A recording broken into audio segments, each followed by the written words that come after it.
desde Argentina.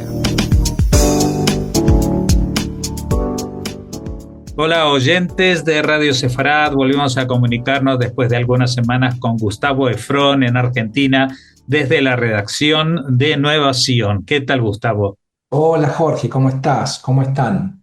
Bien, y con ganas de escuchar cuál va a ser el tema del que vas a tratar en esta ocasión. Bueno, voy a tratar un tema que me preocupa y nos preocupa mucho en Argentina, que es todo el tema de los incendios de la Patagonia, ¿no? Y la inculpación, ¿no? Hacia israelíes, hacia chicos israelíes, ¿no? De haberlo provocado y todo lo que implica esto a nivel peligros y a nivel redes sociales y demás, ¿no? Porque eh, hay que decir, ¿no? Que hay algo que se repite cada vez que una tragedia colectiva irrumpe con fuerza, ¿no? Un incendio, una inundación, una crisis ambiental, una catástrofe social, ¿no? Algo que no depende de ideologías ni de pertenencias políticas, ¿no? O sea, la necesidad de encontrar culpables rápidos, ¿no? Claros y preferentemente únicos, ¿no? Es humano, ¿no? Cuando el daño es enorme y la impotencia crece, la complejidad molesta, ¿no? Pensar en procesos largos, responsabilidades múltiples, entramados económicos y estatales, exige tiempo, exige energía y una incomodidad que no siempre estamos dispuestos a asumir, ¿no?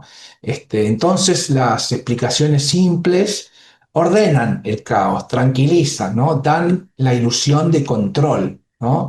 Y eso está pasando, o viene pasando ya todo este verano con los incendios de la Patagonia, ¿no? La Patagonia argentina y chilena. Mientras el fuego vuelve a arrasar miles de hectáreas, ¿no? En el sur argentino y chileno, van reapareciendo con fuerza narrativas conspirativas que reciclan viejos prejuicios bajo nuevas formas, ¿no? Ayornadas al lenguaje de las redes y lo que es más preocupante, socialmente aceptables, ¿no? Videos falsos, imágenes fuera de contexto, relatos sin sustento empírico que apuntan contra Israel, ¿no? Contra el sionismo, entre comillas, o contra supuestos grupos organizados de jóvenes israelíes presentados como agentes de una operación deliberada de destrucción territorial, ¿no? Aclaremos algo desde el inicio, para no discutir fantasmas. Muchos incendios son provocados, o sea, existen intereses económicos reales sobre la tierra, el agua, los recursos estratégicos del sur. La Patagonia no es un territorio despojado de conflictos ni de intereses, ¿no? El problema no es denunciar eso. El problema es cómo se denuncia y a quién termina beneficiando la denuncia cuando es hecha de esta manera, ¿no?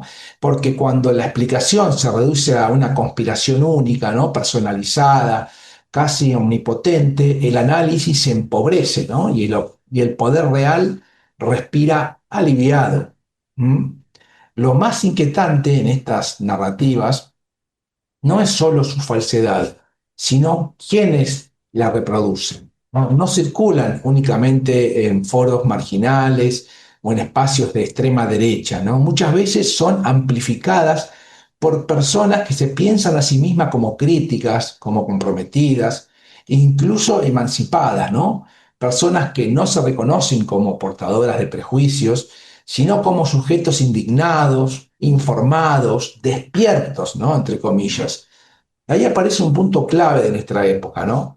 El prejuicio ya no se presenta como prejuicio, se presenta como sospecha, como denuncia alternativa, como pensamiento crítico. Pero no todo lo que se disfraza de crítica es crítica. Estas narrativas tienen historia, no surgen de la nada. ¿Eh? En la Argentina existe una tradición conspirativa persistente vinculada a la Patagonia, ¿no? Que es sintetizada durante décadas en el llamado Plan Andinia, ¿no? Una teoría difundida en los años 60 por sectores de la extrema derecha, ¿no? De Berberás y Allende, que postulaba la existencia de un plan secreto judío-sionista para apropiarse del sur del país y fundar ahí un segundo Estado judío, ¿no? Desacreditado hasta el cansancio, este plan, el plan Andiña, nunca desapareció del todo, simplemente mutó, ¿no? Hoy ya no aparece como doctrina explícita, sino como rumor, como video viral, como datos que no te cuentan, entre comillas, ¿no? Se despoja de su lenguaje ideológico original y se reviste de un tono supuestamente informativo, ¿no? El contenido es el mismo, el envoltorio cambió. Y uno de los ejes centrales de estas narrativas es la presencia de jóvenes israelíes en la Patagonia, ¿no? El dato ese real, digamos, si vamos a lo real, es conocido y fácilmente verificable, ¿no? Que después de cumplir el servicio militar, ¿no? La Tzabá, eh, muchos jóvenes israelíes hacen viajes prolongados, ¿no? Por distintas regiones del mundo. Y América Latina es uno de esos destinos, ¿no? La Patagonia, desde hace décadas, forma parte de estos circuitos turísticos. No hay ningún secreto ahí, digamos. Pero ese dato se resignifica. El turista se convierte en agente encubierto, el viaje se convierte en una avanzada militar, la casualidad se convierte en prueba, videos editados, muchas veces producidos fuera de Argentina por canales de televisión, sugieren vínculos inexistentes y construyen una narrativa que no busca demostrar, sino instalar sospecha. Lo mismo ocurre en paralelo con la criminalización de comunidades mapuches, vale decir, se las ha presentado como un bloque homogéneo, responsable de incendios, sabotajes o de una supuesta estrategia de desestabilización territorial, ¿no? Otra vez, un colectivo históricamente vulnerado convertido en explicación totalizante. El mapuche incendiario, entre comillas, y el joven israelí, agente encubierto, entre comillas, cumplen exactamente la misma función simbólica. Ofrecen un enemigo reconocible, cercano, culturalmente disponible, un rostro sobre el que se puede descargar la bronca y sobre todo cumplen una función política decisiva, evitan preguntas incómodas. Porque si el problema es una conspiración omnipotente, ya no hace falta hablar de la desidia estatal, de la falta de prevención, de los presupuestos recortados, de los negocios inmobiliarios, de la especulación sobre la tierra, de los grandes actores económicos que se benefician con cada hectárea quemada, ¿no? La explicación fácil corre el foco y al correr el foco protege, ¿no? Así que en la era de las fake news, ¿no? Hay un desplazamiento profundo, ¿no? La verdad dejó de ser el criterio central, fue reemplazado por la verosimilitud. Algo no necesita ser cierto para circular, solo necesita encajar en una narrativa previa, confirmar una intuición, reforzar una identidad. Y en ese marco el sionismo se transforma en un significante totalizante, ya no se lo discute como lo que es, ¿no? Que es un fenómeno histórico, complejo, diverso, que está atravesado por tensiones internas, por diferencias, sino que se lo piensa como una entidad homogénea, intrínsecamente perversa y omnipotente, ¿no? Una explicación que sirve para todo, ¿no? Y esto es clave. Esta deslegitimación absoluta funciona hoy como una coartada políticamente correcta. Permite decir lo que antes se decía contra los judíos, pero bajo ahora una etiqueta que se percibe como legítima, crítica, incluso progresista, ¿no? No es un avance del pensamiento crítico, es un retroceso maquillado. Ser críticos no es sospechar de todo, es saber dónde poner la sospecha. Vale aclarar de todas maneras que nada de esto implica justificar ni avalar la política del gobierno de Israel, de Netanyahu, ¿no? Después del ataque terrorista aberrante de Hamas del 7 de octubre, el gobierno de Israel desplegó una ofensiva con consecuencias que incluyeron crímenes graves y masivos contra la población civil palestina, ¿no? Esto debe ser dicho, analizado y condenado con claridad, ¿no? Como venimos sosteniendo ya desde hace muchos meses y todo el año desde Innovación, digamos, ¿no? Pero confundir crítica política con narrativas conspirativas no fortalece ninguna causa, ¿no? La debilita, porque cuando todo se explica por una conspiración única, el análisis se vuelve perezoso, ¿no? Y la indignación se vuelve estéril.